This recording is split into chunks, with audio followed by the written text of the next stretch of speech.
이 남성이 여성 몰래 호텔 내에서 뭐 둘 간의 대화라든지 또는 뭐 성관계 상황 등을 갖다가 상대 여성 몰래 녹음한 경우에 이건 합법일까요? 불법일까요? 반갑습니다. 법무법인 비전의 박명환 변호사입니다. 이번 시간에는 요즘 여러가지 이유로 몰래 녹취 등을 하는 경우가 빈번하게 일어나죠. 그래서 이번 시간에는 이러한 녹취가 어디까지 합법인지 또 어떻게 하면 불법인지에 대해서 한번 살펴보도록 하겠습니다. 우리 법에서는 이 통신비밀보호법에서 이에 대한 규정을 두고 있는데요.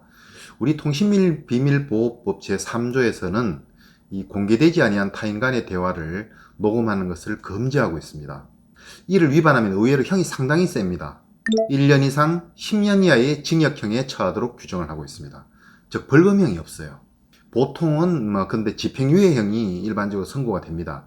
그러나 공무원인 경우에는 집행유예를 선고받으면 당연 퇴직사유에 해당하기 때문에 엄청난 결과를 초래하게 되죠. 일반적인 법 위반에 비해서 형이 만만치가 않습니다. 또한 타인 간의 불법적인 대화 내용은 위법하게 수집된 증거라고 해서 형사재판에서 증거로 사용할 수가 없습니다. 즉 형사재판에서는 이 불법 녹취 자료는 증거 능력이 없는 겁니다. 다만 또 그 녹음자가 통신비밀보호법 위반죄로 처벌을 받는 것과는 또 별개로 그 녹음된 자료, 그 불법 자료는 형사소송이 아니라 민사소송이나 이혼소송 등에서는 증거자료로 충분히 쓰일 수가 있습니다.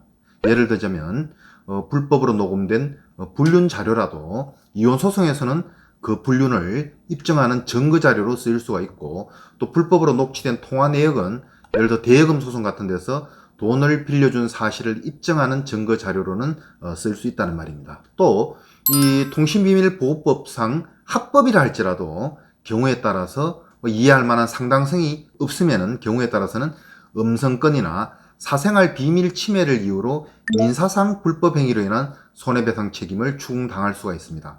통상 손해배상 금액은 100만 원에서 한 300만 원 정도 된다고 보시면 됩니다.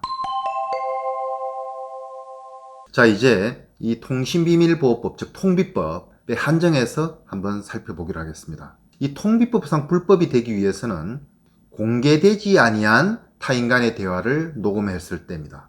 첫째, 이 공개되지 아니한 대화여야 되고, 둘째는 타인 간의 대화여야 됩니다. 이 두 가지 요건에 모두 해당이 되어야지만이 통신비밀보호법상의 법 위반이 되는 것입니다. 즉, 공개가 된 타인 간의 대화나 또는 공개되지 아니한 대화이더라도 타인 간의 대화가 아니면 처벌을 받지 않는다는 말입니다. 그래서 첫 번째, 공개되지 아니한 대화여야 되기 때문에 예를 들어서 대학 강의실에서 학생이 교수 동의 없이 휴대폰으로 그 강의를 녹취를 하더라도 이는 공개가 되어 있는 대화이기 때문에 통비법상의 저촉을 받지를 않습니다. 또 타인 간의 대화여야 된다 그랬죠. 녹음하고 있는 본인이 참여하고 있는 대화, 이건 나와 타인의 대화지 타인과 타인 간의 대화는 아니죠. 그래서 몰래 녹음을 하더라도 처벌을 받지 않습니다. 그래서 내가 다른 사람과 휴대폰으로 대화를 하고 있는 도중에 그 녹음 기능을 눌러가지고 녹음을 하더라도 문제가 되지 않습니다. 근데 미국 같은 데서는 연방법에서 타인의 동의 없이 타인의 전화 내용을 녹음하는 것을 금지를 하고 있습니다. 그래서 우리 아이폰에는 대화 녹음 기능이 없죠. 휴대전화에 통화 중 녹음 기능이 허용되는 나라는 세계의 6나라밖에 없습니다. 한중일, 우리나라, 중국, 일본, 그리고 브라질, 러시아, 인도, 이렇게 6개국 정도는 허용이 되고 다른 나라들은 타인의 동의 없이 통화 중 녹음을 할 수가 없죠.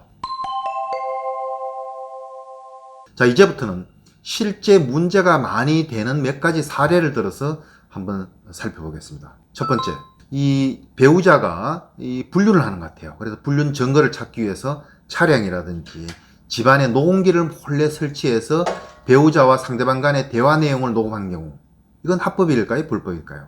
이게 쉽죠. 이건 당연히 이 경우는 공개되지 아니한 타인 간의 대화이기 때문에 이를 몰래 녹음을 하면은 통신비밀보호법 위반이 되어서 처벌을 받을 수가 있습니다. 그러나 이 자료는 형사재판이 아닌 이혼소송 등에서는 증거자료로 사용될 수가 있겠죠. 자, 두 번째입니다. 자, 거실에서 B와 C가 대화를 하고 있습니다. 근데 거기에서 대화는 참여는 안 하고 가만히 듣고 있던 아무 말 없이 듣고만 있던 A가 B 시간의 대화 내용을 몰래 녹음을 했어요. 이건 어떨까요? 합법일까요? 불법일까요?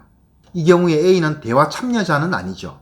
그렇지만 A에게 있어서 B 시간의 대화는 공개된 대화이기 때문에 몰래 녹취를 하더라도 통비법상 문제가 되지 않습니다. 만약 B와 C가 둘이 거실에서 방으로 들어가서 대화를 하고 있는데 방 밖에서 몰래 A가 녹음을 했다. 이런 경우에는 이제 A에게 공개된 대화가 아니기 때문에 몰래 녹취를 하면은 통비법을 위반한 불법이 됩니다. 자, 이제 세 번째입니다. 세 번째는 A와 B가 휴대전화로 통화를 하다가 둘이 대화가 끝났어요. 뭐 잘 있어 끝났습니다. 근데 B가 미처 휴대폰에서 통화 종료 버튼을 안 누르고 있다 보니까 B가 전화 끊긴 줄 알고 뭐 그 옆에 있던 C와 대화를 막 하던 중에 A가 이를 전화를 통해서 가만히 듣고 있다가 몰래 그 내용을 녹음한 경우, 이런 경우에는 어떻게 될까요? 이런 경우에는 불법입니다. 왜 그러냐면은 이 경우에는 A가 통화하고 있던 중에 B와 통화하고 있던 중에 B와의 대화 내용을 녹음하는 것은 괜찮겠죠. 대화 참여자이기 때문에. 그렇지만 B와 대화를 끝낸 이후부터는 본인이 참여한 대화도 아니고, 비록 전화가 미처 끊기지 않아서 대화는 뭐 들으려고 들은 것은 아니지만은 뭐 엄연히 근데 본인에게 공개하려는 대화는 아니라고 봐야 됩니다. 종료되고 난 이후에는. 그래서 전화가 끊긴 이후에 타인간의 대화를 녹취한 경우에는 공개되지 아니한 타인간의 대화를 녹음한 것이 되기 때문에 그때부터는 불법이 되는 것입니다. 그리고 네 번째, 우리 이제 최근에 보면 어린이집이나 유치원에서 이 아동학대 사건이 많이 발생을 하죠. 이때 애 엄마가 이 아이가 우리 애가 학대를 당하고 있다 의심이 있어가지고 애 가방에 몰래 녹음기를 설치해서 어린이집을 보냈습니다. 그래가지고 그 녹음기에서 아이와 교사들의 대화를 녹음한 경우에 이건 합법일까요? 불법일까요? 이것도 불법입니다. 왜 그러냐면 이러한 경우에는 녹음기를 설치한 부모는 어린이집에 없었죠. 녹음 내용에서 대화에 참여하지 않았기 때문에 부모가 당사자가 아닌 사람이 타인 간의 대화를 녹음한 것이기 때문에 불법 녹음이 됩니다. 그래서 몰래 녹음한 내용 중에 교사의 폭언이라든지 이런 아동학대 증거가 있다고 하더라도 형사사건에서 이를 증거로 쓸 수가 없습니다. 그래서 보육교사의 유죄를 인정하기 위해서는 부모가 몰래 넣은 녹취 증거가 말고 다른 뭐 CCTV라든지 그 밖에 다른 증거가 더 있어야지 유죄가 인정될 수가 있습니다. 그러나 형사소송에서 인정받지 못한 부모가 그 몰래한 녹취도 민사소송으로 가면 보육교사한테 손해배상 청구를 하는 것은 가능할 수 있습니다. 앞에서 말씀드렸듯이 민사소송에서는 불법 녹취 기록도 증거 능력이 인정될 수가 있습니다. 그래서 민사소송에서는 녹음 파일에 담긴 욕설이라든지 폭언이라든지 이런 게 증거로 인정돼서 학대 행위를 했다는 입증의 자료로 쓰일 수가 있다는 말입니다. 자, 다섯 번째입니다. 이건 우리 뉴스를 통해서 많이 나왔는데 병원 등에서 내시경이라든지 이 성형수술 등을 할 경우에 이 수면 마취를 하죠. 그때 가방 안에 몰래 녹음기를 설치하고 놔둬서 의사와 간호사의 대화를 녹음한 경우입니다. 이런 경우에도 불법입니다. 이것도 안 됩니다. 우리 2013년 서울의 한 대학병원에서 상습 성추행이 일어나고 또 2020년에도 강남의 성형외과에서 마취 중인 여성 환자를 갖다가 성추행한 혐의로 입건된 사실이 뉴스에 보도된 사실이 있습니다. 이러한 경우에 의사에게 진료를 받을 때 환자가 만약에 깨어있었다. 그러면 의사와의 대화 내용을 몰래 녹음하더라도 이건 타인 간의 대화가 아니기 때문에 불법이 아닙니다. 그런데 수면 마취 중에서는 환자의 의식이 없기 때문에 이 본인은 의료진과의 대화에서 대화 참여자라고 볼 수가 없습니다. 그래서 공개되지 않은 타인 간의 대화에 해당되기 때문에 몰래 녹음을 하면 통신비밀보호법상 위법이 됩니다.